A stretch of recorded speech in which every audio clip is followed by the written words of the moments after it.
Hello, everyone, and welcome to the Labour Justice Barometer podcast. I'm Aisha Adam. And I'm Debbie Collier.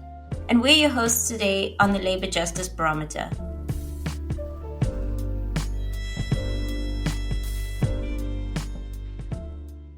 In this episode of Labour Justice Barometer, we consider the difference between authoritative and authoritarian leadership and the danger and potential for abusive supervision. Authoritative leadership can be good. It is vision-driven, empathetic, and grounded in clarity. It inspires, aligns, and motivates people by providing direction and purpose. By contrast, however, authoritarian leadership is at the abusive end of the spectrum, which is controlling, coercive, and intolerant of dissent. It demands compliance through fear, including the threat or use of force, and it silences alternative views and concentrates power rather than sharing it. In times of upheaval and uncertainty, which is when organizational responses and change is required, moments like the one that we in our communities and our workplaces are navigating right now, authoritative leadership is not only helpful, but can be essential. Yet these very conditions can also create the perfect environment for authoritarian and abusive tendencies to take hold. Debbie, as we wrap up another challenging year, this feels like quite a weighty topic to put on the table. So perhaps you can tell our listeners why it was important for you that we talk about toxic workplaces and the confusion between authoritative and authoritarian leadership right now. Yeah, sure. Aisha, gosh, how much time have we got?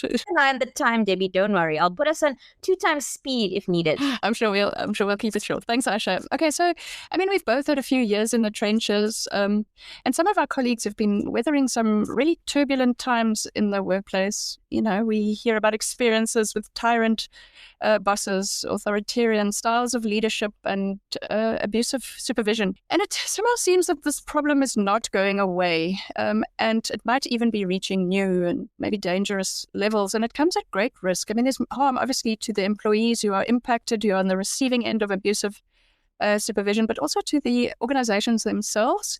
It impacts on productivity, and societies as well are of course also affected. So, you know, at a very extreme level, we've seen recently how speaking up or challenging an abuse of power can place individuals in grave danger. So this, you know, the case of the employee who was witness D in the Midlanga Commission, Marius van der Merwe, whose name was not known when he gave the testimony that he did. His voice was masked. For our listeners who might not know the case, witness D was a whistleblower who testified before the commission, giving evidence about criminality and political interference and corruption in the criminal justice system. He was a former police officer, and he testified to having been given instructions from the department's brigadier to cover up a murder scene. And, you know, within weeks of giving this evidence, he himself was assassinated. So, of course, most workplaces in the toxic environments that we might, be familiar with or sometimes be on the fringe of don't reach that level of extreme. But in some universities, they do. I mean, we look at what has unfolded at the University of Fort Hare. But this underlying dynamic of abusive workplace environment, it does show up, you know, in other ways less extreme, still impacting on organizations and employees, where there's a level of fear and coercion and retaliation that takes its toll on employees. And employees are silenced, you know, from speaking up, whether they are witnessing or themselves on the receiving end of this behavior. It becomes really tricky. Yeah, Debbie, I mean, when authoritarian and abusive leadership takes root, it creates conditions where people actually feel unsafe to speak out or even question authority, and they may even feel unsafe to simply just do their job. So, Debbie, maybe tell us, are these isolated incidents, or is this a growing problem, an urgent conversation perhaps? Yeah, I don't want to be a conspiracy theorist, and I don't have reported statistics, so I can't say whether there's an increase. But there does seem to be, you know, somewhat of a dark cloud, certainly over parts of the world of work, and it might be useful for us also to try to maybe find statistics, but also to recognize and celebrate good examples of leadership and supervision, rather than only sharing doom and gloom. But I do have, you know, I have a sense that more and more of examples are being are coming to the fore, and I'll share a few examples of these that have crossed my desk or come to my attention, where we have seen in these instances, seen the evidence. So recently, in some of these instances occur within the sector that we both work in, higher education. And I'm making general comments here. I speak to colleagues from multiple institutions. This is not about either your or my institution. Can't get in trouble here, Debbie. Yeah. Let's stay on the right side of this in this conversation, Aisha. But I have seen instances where disciplinary steps are taken, harshly, very harshly against academic faculty members. Because of opinions they might have expressed or decisions that they might have taken, and these decisions fall within their scope of autonomy. Their opinions are lawful, fall under freedom of expression. But because they've differed from the opinions or a decision that a person in authority might have taken or made a statement, or where executive management is unhappy. So I think these are very troubling, particularly maybe more so in higher education than in some other workplaces. But, I've seen colleagues being disciplined for insubordination because of challenging well within their legal rights, challenging views of persons in authority, or because they offend the views of some. But what's also troubling about this is they are silenced even to speak up about these experiences of being subjected to disciplinary action because of the confidentiality of disciplinary processes. And there's a lot of fear placed on them that should they speak out about what they're being subjected to, they will be subjected to more disciplinary action. So it adds additional fear to employees about speaking up or sharing their experiences or getting help in trying to resolve this. So I think, as academics and scholars of labor law trying to achieve labor justice, I think this is a real issue and an urgent issue.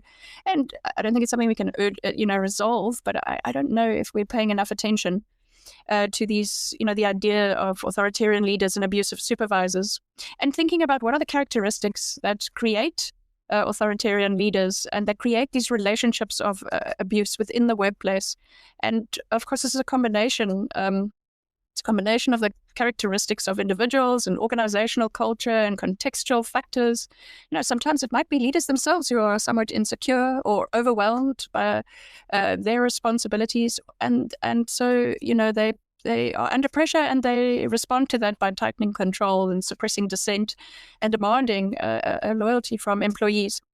And when supervisors lack these conflict management skills, so that is also something that we should be thinking about, how do we impart conflict management skills in our labor law programs? And leaders who don't have the confidence to lead through uncertainty or perhaps are overly confident, but they can default to, intimidating behavior or coercion as a means of holding on to authority. So these behaviors do tend to occur in workplaces where there's weak oversight, hierarchical cultures, and limited avenues also for employee voice, which is a flag, I guess, in labor and employment. You're listening to the Labor Justice Barometer, and we'll be right back. Debbie, when you talk about the characteristics of individuals, the difference in the attributes of persons in the workplace, such as the differences in their race or their gender or their culture, and their supervisors can also feel this dynamic. I mean, personality traits as well as individual characteristics do play a role. And importantly, the culture of an organization, organizational culture, refers to these behavior standards and how things are done around here and, the patterns of behavior that are rewarded and what's tolerated in a workplace. I think it's not just the formal policies on paper, but the lived realities of employees. And I think culture affects how we engage in the workplace, how conflict is handled, how safe people actually feel to speak up. And it takes the lead from leadership behavior. And we need to know this in terms of thinking about what we can actually do to address the problem. But I think this all depends on context. So you're absolutely right, Aisha. How we respond will depend on the context. And of course, it's a wide range of workplaces and contexts that we deal with. So it's not really a response that is a one-size-fits-all. I think it is about us being aware of the dynamics that create these authoritarian and abusive relationships. But before we end off, I want to share a context that just recently came to my attention on a LinkedIn post.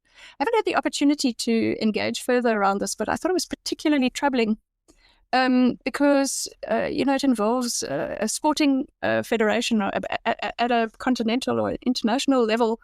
That's very troubling. And there are a few instances, actually, of abusive authoritarian leadership in sporting codes, which I think, runs counter to the role that we think of sport playing in our societies. And maybe we can in future have an episode I have a student who graduated recently looking at discrimination against women in South Africa in the Federation for football or soccer. Between men and women national teams. So maybe we can talk about this. And this is another example at a different level. This is the sporting code concerned here is surfing. It's the African Surfing Confederation, which sounds like a really promising development over the past few years. But it illustrates some of the really troubling dynamics of abusive authoritarian leaders and abusive culture within an organization. So this was an instance, and we can leave a link to the post on LinkedIn with some of the facts.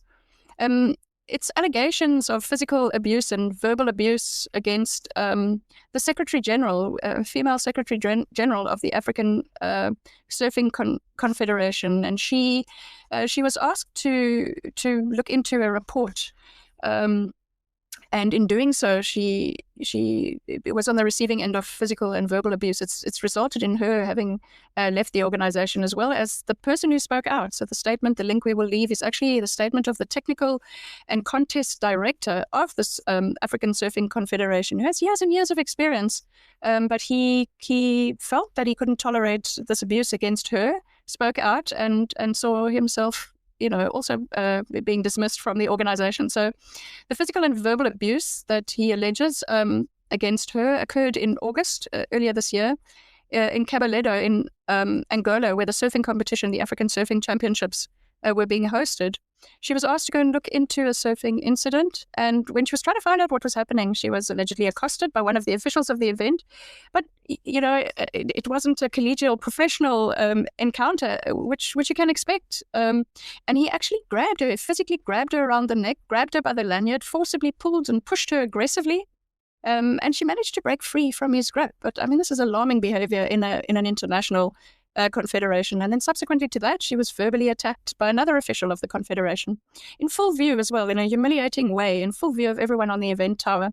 He, the person who was the secretary, she was left shocked, distraught, and emotional. He, the technical and contest director, felt that he should speak out, and he made a statement, which is a statement that we will share, and asking also for this event to be investigated. So I think it's something, and we can certainly reach out. I haven't, we haven't verified any of this information, but I think it would be worth looking into and perhaps having a conversation about the kinds of poor leadership we see in the sporting codes. But Aisha, I think keeping an eye on the time, it might be time for us to wrap up today's episode. The Labour Justice Barometer, would you agree? Authoritarian and abusive leaders put us very much in the red, and our authoritative leaders, empathic leaders, put us in the green. Oh, absolutely, Debbie. And unfortunately, I do suspect that this will be an issue that, will plague us for some time. And I think, just to put it out there to our listeners, I hope none of you are experiencing the impact of an authoritarian leader in the workplace. Yes, yeah, Aisha, I mean, I think we can certainly pick up on this in a future episode where we can look into, what does it take? How do we shift back into recognizing the characteristics and the uncertainty of the times that create these conditions and organizational culture? What are the different strategies that need to be adopted, and what are the roles we can all play in shifting toxic workplaces from red into the green on the Labour Justice Barometer? Yes, and our listeners are most welcome to actually share their experiences with us. So thank you so much to you, Debbie, for airing this concern. And until next time, I'll see you in the next one. Thanks, Asha. You too. Take care. This podcast is not intended to constitute legal advice.